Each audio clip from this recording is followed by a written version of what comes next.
So I think when I'm imagining the scientific circles I move in, that there's actually a lot more enthusiasm now when I talk about, oh, we're doing discovery from plant and fungal libraries, that people are like, ooh, can I get my hands on your library? As opposed to being like, you weird hippie, why are you doing that? So I do think that's the case. And of course, there's been a whole contingency of folks, yourself included, who have known all along that there's a lot of benefit to using plant-based compounds for health and have continued that enthusiasm and kept that going. And so you've just had the very beautiful pleasure of meeting Nadja Cech, and you're listening to the LabAroma podcast with me, your host, Colleen Quinn. At LabAroma, we believe the secret to truly effective and therapeutic plant medicine is by understanding our plant science and backing it up with evidence. And this week, I honestly have one of the most beautiful conversations I've ever had in the podcast. Dr. Nadja is a professor of chemistry at the University of North Carolina in Greensboro. She has had a lifelong interest in working with plants for medicine ever since she ran barefoot through her beautiful native home of Southern Oregon. As a young girl, she has always loved nature, and she has made it her life's work to work with plants in a medical setting. You know, this interest stemmed from her involvement as a child in establishing one of the world's largest medical plant and seed companies, a company still operated by her family to this day, which is a beautiful childhood, but also a huge achievement for her family.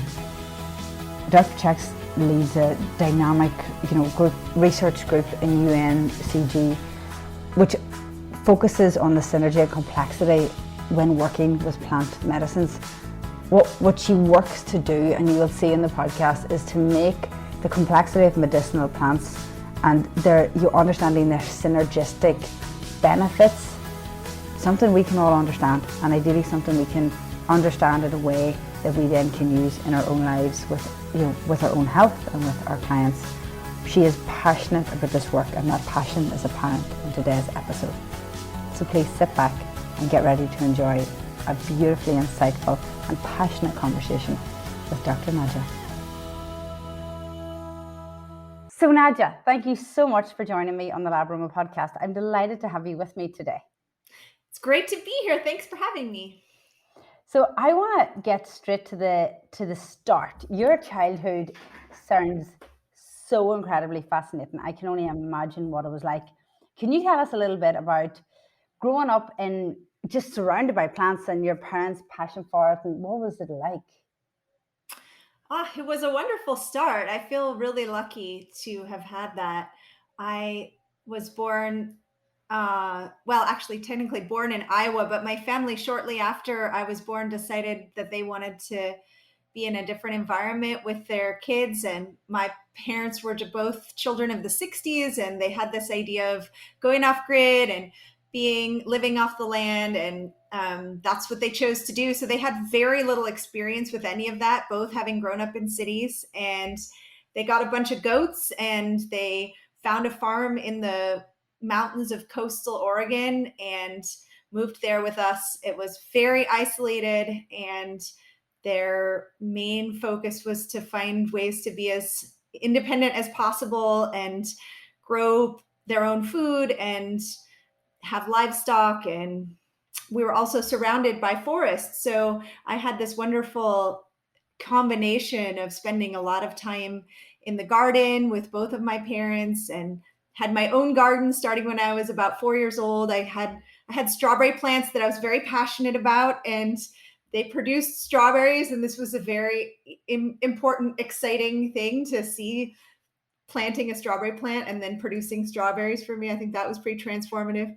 And also then the forest all around was kind of my playground, but my brother and I would go, and our parents would allow us to explore in the forest by ourselves. And so we learned all kinds of things from that, and just really felt like a part of the natural world. And so that was a great start to life, and also very informative about being a part of the production of things. I think, we get really separate from that when we live in an urban lifestyle. So being able to realize the labor that goes into producing food and heat and and then also just having sort of a simple existence where there's such great pleasure in the simple things of being able to play outside. Yeah, I was thinking about you and your childhood over the past few weeks as I was preparing for the interview, and I thought it's a different childhood anyway by some standards, but it's also incredibly different compared to the experience kids have now with nature and food. Like when you think about kids now, they think tomatoes come in a plastic wrapper in Whole Foods. Like they're totally unaware of the fact that where food come from, where the things that they rely on every day comes from. Never mind having the reality of actually being able to grow something from a seed. I know there's lots of programs that are working now on like urban community gardens and things like that to change that. But for so long, children had no concept of that. They didn't nature. They were inside and on video games and on technology, and they're not outside getting lost in a forest. Exploring and I wonder, have you ever thought about how different your life could have been if you had have stayed in cities? Like your parents were raised in cities. How would that have different? And how impactful was the fact you were homeschooled? How did that contribute, do you think? Oh, I think it's impossible to measure, but probably I would be an entirely different person with a different start to life. And I feel really grateful to have had that. I'm very engaged with community gardening these days, and I love bringing students into the garden and giving them that experience of planting food and seeing food grow. And it's very true that for many of them, they have no idea what an onion seed looks like or a sunflower seed, and they've never used a hoe or dug into the dirt to pull up weeds, but they are really hungry for it, I find. And it's just such a great pleasure to get to introduce people to that experience. But I think there's a lot that you pick up just being around it that you then sort of take for granted. So it's really valuable, I think, to be able to introduce young people to that at a young age. I think a lot of us are experiencing right now, of course, a real disconnection between a feeling of disconnectedness. That I think a lot of that comes from, being isolated, also being virtual a lot over the past few years. So in my mind, gardening is the perfect antidote to that. But I think for a lot of people, and there may be other antidotes, maybe the antidote is also yoga or kayaking or a book club, reading philosophy. I think there's many, many ways to think about that. But one thing that I feel grateful for is that I experienced that feeling of disconnection. I'm sure we all do, but I know that there's something I can do for that because I've also experienced being highly connected. And so I know when I start to feel that what I need to do is go outside, and what I need to do is dig in the dirt and watch plants grow. And so I sort of like can get into that state of mind where it's hard to overcome the barrier. It's easier to just sit in front of the screen and I know, okay, I need to leave. I need to go out. And then after a while, it's like I can just feel the flood of beneficial molecules in my body from what I'm breathing in and also my body is producing as a result of that therapy. And it's so therapeutic. And I was thinking about how we're often operating in this sort of model where we think about how stress hormones are so bad for us and we need to reduce our stress. But I think there's a flip side of that, which is it's not just about reducing the stress hormones, but actually about creating these beneficial hormones that we can get from connecting with nature. So it's like, we don't want to get to zero. We want to get to the positive. And the positive comes in from, I think, being connected to the natural world. I like that. I like that concept of, as opposed to thinking about what we have to reduce, start thinking about what we have to optimize or gain. Yeah. For me, it's visual with nature. Yes, it's physical and it's getting into the dirt, but it's seeing the plants come alive, or equally seeing the leaves fall to the ground in the fall. It's all of those things are just therapy, but it's very, very visual for me. It's all the senses, but for me, it's just visual, and it's incredibly therapeutic. It's beautiful. Yeah, I relate to that visually too. And I also relate to the olfactory elements, which I imagine is a big part for you as someone who's involved with aromatherapy. Yeah, really, really important for me. And it's really funny when I I travel a lot on the smells of different forests never leave me. You know, Mm-hmm. the conifers in France are so much stronger than the conifers in Ireland, for example. So, and depending Mm. on the time of the year, but I can close my eyes and smell the lavender fields in Provence. But a walk through, you know, a spring walk through a forest in Ireland is is a very mild smell. It's very mild and pine-like. A Mm-hmm. spring walk through a forest in especially the south of France is really strong with cypress and junipers and really strong conifers. It's completely different. And that's why the other one that is completely different is doing hikes in the mountains in California, because it's Mm-hmm. just a dry smell. And it's Mm-hmm. they're all, there's flora there definitely, but it's a dry, it's like a dry heat smell, and they're all incredibly different and beautiful in their own unique way. Yeah, and there's a nostalgia of that, right? Like you were saying, Yeah. you never forget it, that you can walk into that and you're immediately back in that Mm-hmm. place maybe Mm-hmm. decades ago. That's amazing. Yeah. It's amazing how there's that olfactory connection to memory. Yeah. It's amazing. It's an amazing thing. Yeah, I'm slightly fascinated by how we remember things through smell, like the smell of our parents and, you know, the smells of the things we remember as children. They never really leave us to an extent. If we're lucky enough to have built that muscle between our olfactory system and our memory, then it's a beautiful thing. It really is. Mm-hmm. So you went from this beautiful childhood that is, you know, just beautifully unique, and seeds and herb seeds was your whole thing. How did you go from that into being a professor of chemistry? Well, I guess gradually. I went initially. I was, as you mentioned, homeschooled. Also had we. I was also part for a while of a small school of alternative school that a bunch of parents had put together in the community that I was living in Southern Oregon. And there was a lot of outdoor education as part of that, a lot of having long breaks during the day to go out into the forest, and art projects that involved building mandalas out of found objects, and exploration and building fairy houses, and just as well as reading and writing and math, but sort of a balance between those things. And then after that, I was homeschooled by for a while. My mom actually was a school teacher, and so she was a really good guide in that way for us. And then when I was about 14, I had the opportunity to take some classes at the community college in the town where I was living, and that was sort of an option instead of going to the public high school. And I took a few college classes as a 14-year-old and just realized that I really loved being given that opportunity to explore in the classroom.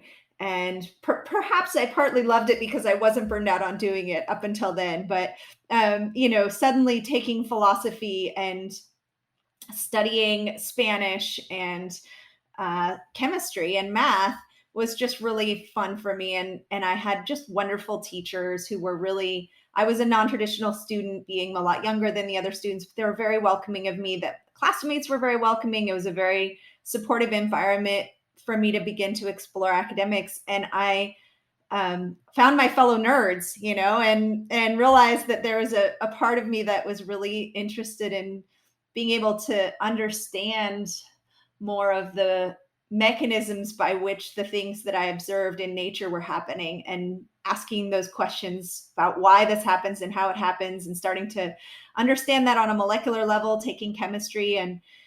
And so I had a wonderful chemistry professor, and his name is John Salinas. And John suggested that I get involved in research, and gave me, actually, this is relevant to our conversation about smells. We got a gas chromatograph that was donated to our community college. And gas chromatography is a tool that's used for measuring volatile molecules, particularly great for volatile oils. And John gave me the opportunity to play with the gas chromatograph. He said, "Why don't you see what this can do?" And it was an old school instrument that wasn't hooked to a computer. It was all dials and knobs, and all analog. And so, I was really intrigued by this use of an instrument that could measure molecules. And so that was sort of a first introduction to that. And also I did a lot of work with John in the wilderness, Oregon wilderness, doing surveys of lakes and streams. And so it seemed like this integration of science and nature was a real possibility. And that's what got me encouraged to pursue a science career. And so then after that, ended up going transferring to a university, and a couple of years later to graduate school at the University of New Mexico, and got my PhD, and then got an assistant professor position at the University of North Carolina, Greensboro, which is where I have actually been for 20 years now. And yeah, and at the time that I started at University of North Carolina, Greensboro, I really hadn't done any research on medicinal plants as a scientist, but I was just really, I'd been trained in analytical techniques that could be used to characterize plants. And so I had that sense that we could use these tools towards that goal. And then as an independent scientist, finally with my own faculty position, I had the opportunity to shape the direction I wanted my research to go in. And that was the direction we embarked on. Amazing. And you've done so many papers, which is just amazing. So I want to read something that Sarah Russo said in a recent article. And this leads to a question around the fact that you, as you say, you're a scientist who studies medicinal plants, which is just phenomenal. Anyone who's in a position, I feel, to study plants medicinally is just someone I hold huge esteem for, because we need so much of it, and it's so important. We have a motto in LabAroma that unless it's backed up with science, we actually know how it works. It's just hearsay. Yes, we have beautiful anecdotal evidence, and we can lean into, our ancestral teachings, and all of that's beautifully beneficial and works. But actually, we need science. And the more we move through this modern world, without the science, we can't stand up beside medicine. Our plants deserve to be justified through research and the medicine. So that's why I'm so happy you're here and to talk to someone who's doing this. But understanding the compound synergistically is a huge part of all of that research and using medicinal plants. And Sarah Russo said recently in an article that scientific discovery of plants often comes via desertion and reductionism. The production of innovative treatments often ignores the synergies that are naturally produced by plants.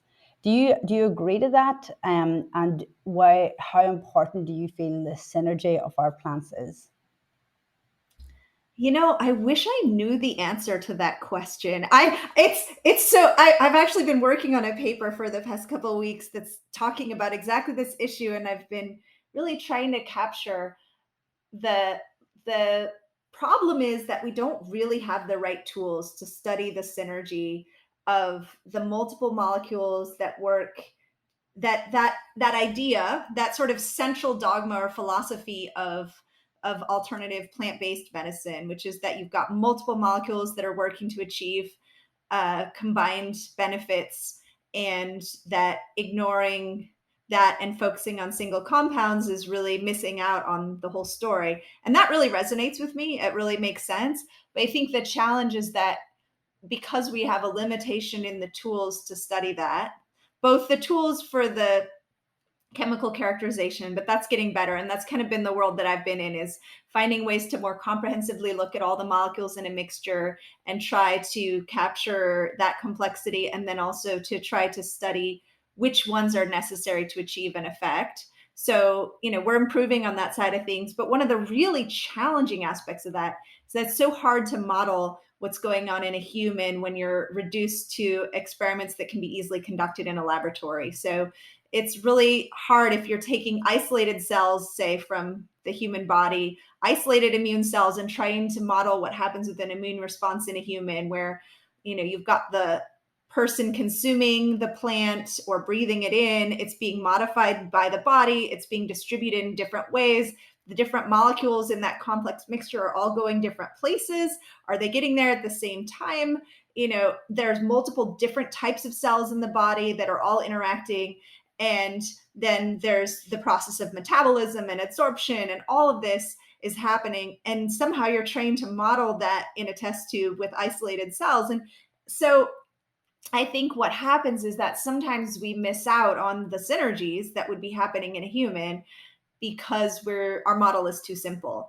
On the other hand, if you try to study things in a complex human, you've got so many variables going at once that it's very difficult to know what's happening. And so I do think simplified models are really helpful, but when we have a lack of an effect, or when we don't see the effect we're expecting, we should not necessarily extrapolate that to mean that there is no effect in a complex human. So, lack of evidence is not evidence. Absence of evidence is not evidence of absence. So, Yes. I think, to answer your question, I do believe that there is something really wonderful about complexity. I think we can see that humans are tuned to pick up on complexity, just in terms of a simple example of artificial flavors versus natural flavors. If you chew bubble gum, that is not the same as eating a strawberry. We all know that difference in experience, that the complexity of all the molecules that are in a strawberry creates for flavor, or for natural fragrances versus artificial fragrances. And usually the differences there have to do with that complexity. Or like the idea of, saying, wow, this Indian food is so amazing. It tastes so great. I wish I could find the molecule that makes this taste so good. Like, what? Of course you're not going to find one molecule that makes Indian food taste good and then be able to take that molecule and make Indian food. So in some ways, that's sort of what we're trying to do when we say, wow, this plant is helping people with their disease. Let's find the molecule and isolate it and make a medicine out of it.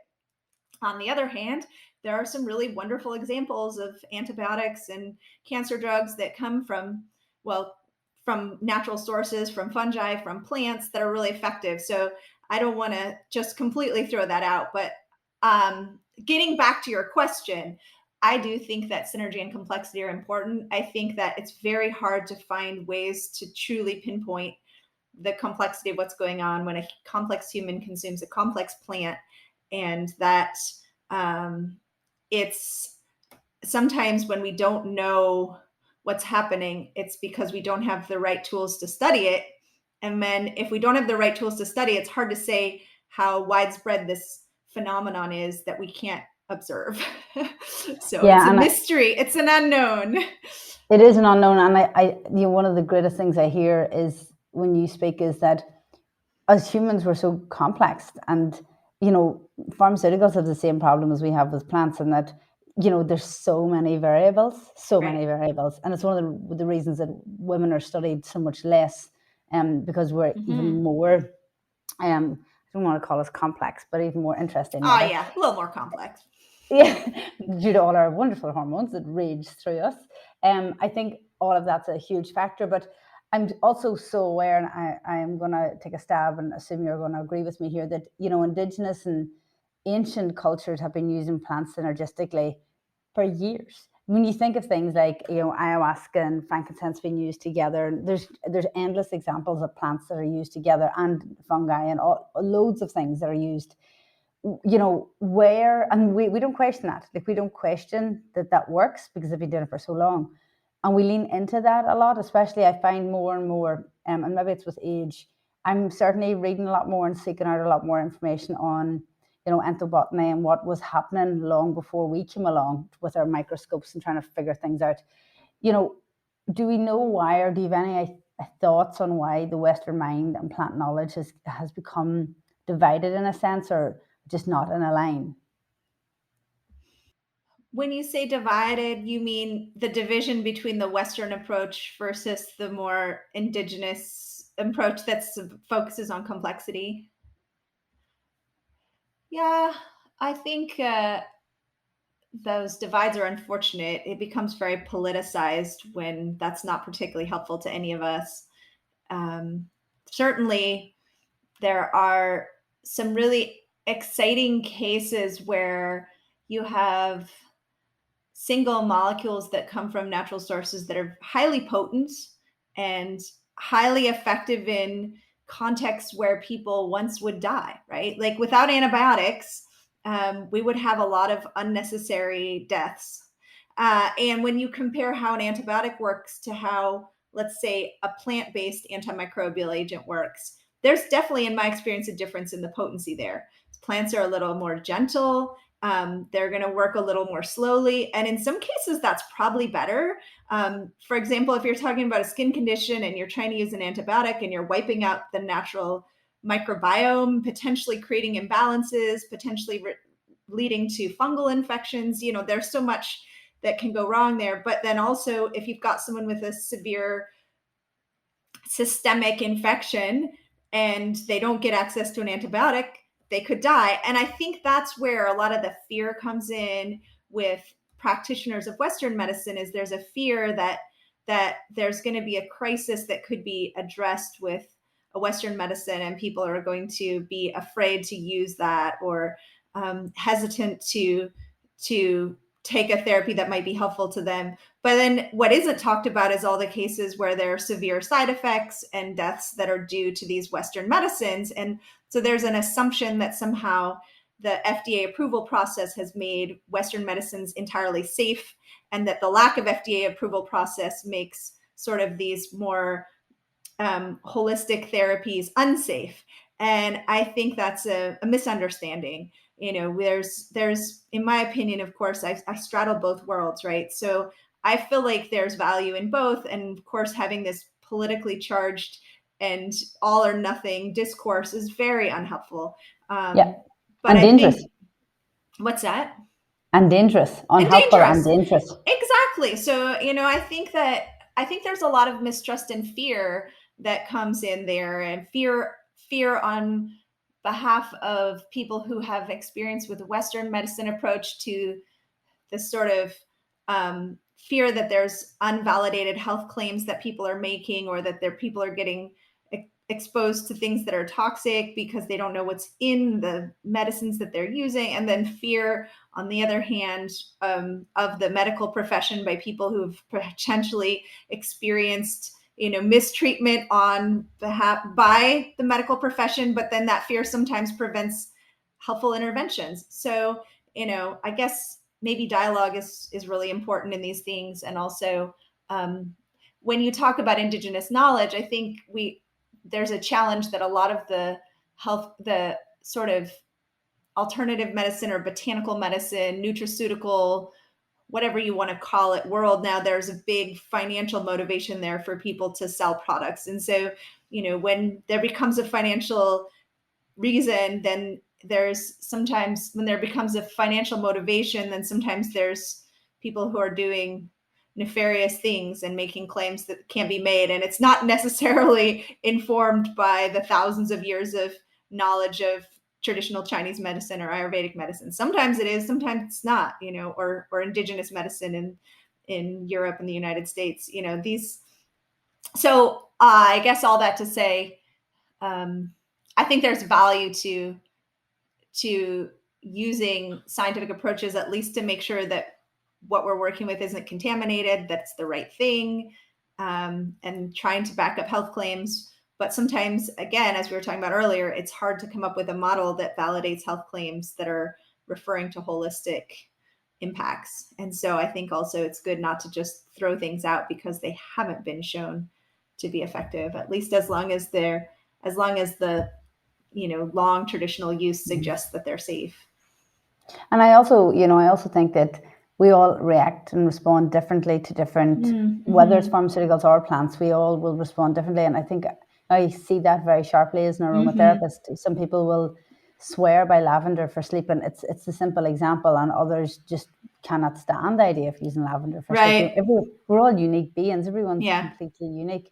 I've been asked a lot recently about things like using plants as alternatives. And I do think the COVID pandemic has led to this. And I feel like I sit with you in the place where I feel like plant medicine is complementary to Western medicine. Yeah. It's not alternative. It's just, to me, it's just not. Now, people argue with me on that a lot. But I do be asked for things like golden seal being a perfectly suitable alternative for an antibiotic against MRSA.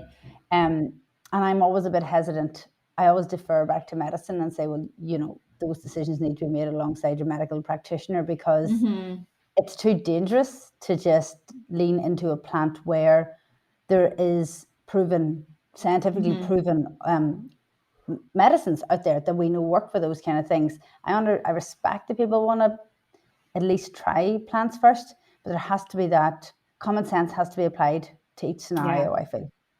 Could not agree more. Yeah, and I did some research on golden seal. I've done a lot of research on golden seal actually, and fascinating plant. Fascinating plant. Love working with it. I have a lot of respect for golden seal, and I remember very vividly doing some experiments in the lab when I first started working in microbiology, where we would grow bacterial pathogens like MRSA and test to see if we could kill them in the lab, and being very excited that yes, you can kill MRSA with golden seal. You can. But if you take the antibiotic side by side and try to kill MRSA with that, boom, it's like the difference between, like just, oh yeah, I see a hint of an effect versus, wow, we wiped it out. So again, depending on the context, you may not want to wipe everything out, but it's not the same thing to use golden seal that it is to use an antibiotic. So depending on the context. I like that explanation. That's good. Can I take you back to your work in academia and in research? You're known to encourage teamwork and collaboration. Collaboration seems to be your happy place in your research. Do you find that much easier to foster in the research lab? Do I find collaboration easier to foster than working alone? Yes. Do you find it's more effective to work in a collaborative way than to, because we've researched lots of scientists that work and are very solo researchers, and they fall into that black hole and consciously in order to study that topic, and it becomes their sole focus. Do you have you done both? Have you done it completely solo versus collaboration, and how does it feel best for you?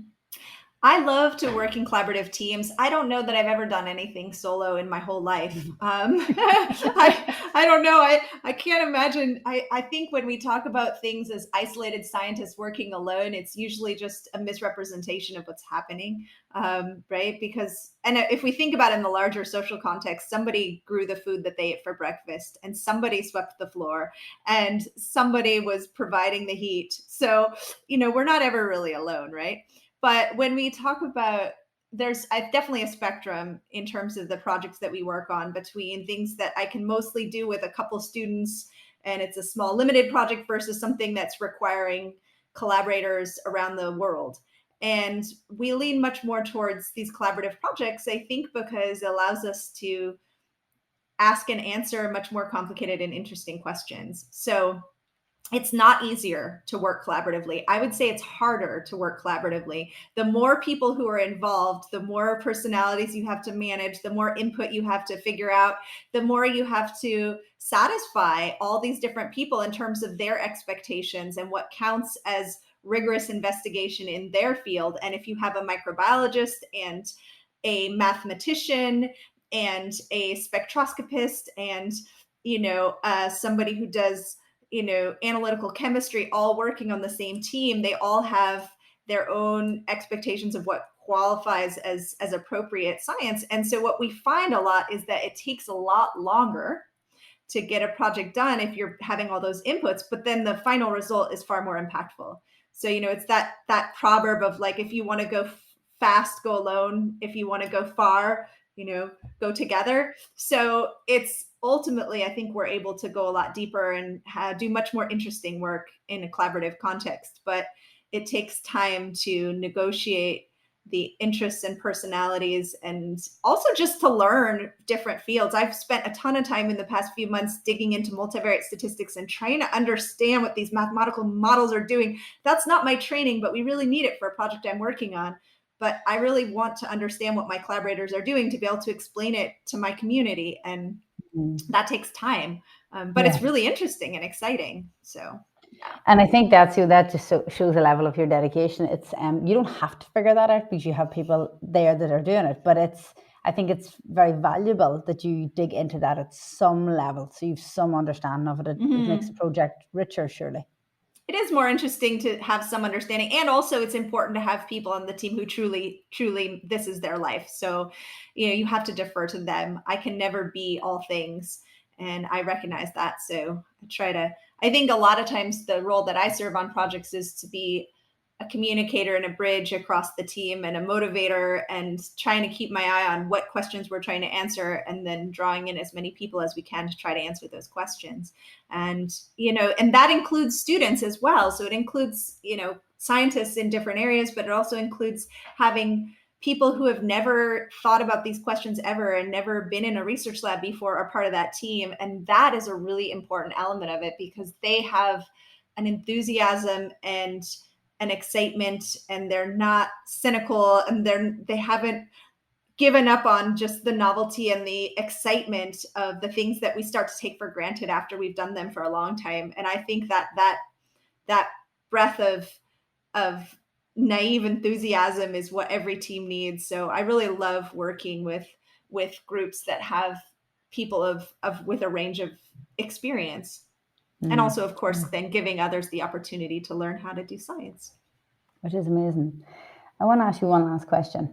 It's more of a thought I have, and I'd love to know your thoughts on it. I feel in the last decade or so, so I'm doing aromatherapy, I'm working in aromatherapy 20 years, and the scientific space felt very quiet in my first decade, and it feels like it's getting much noisier in my second decade, which is beautiful. I feel like there's more studies being out there. I do look a bit to cannabis, because I think it's drove a huge surge of interest. It drove a surge of lots of things, but at least in interest in how some of these compounds work. Is my feeling right? Do you feel there's much more popularity and interest in botanical therapeutics?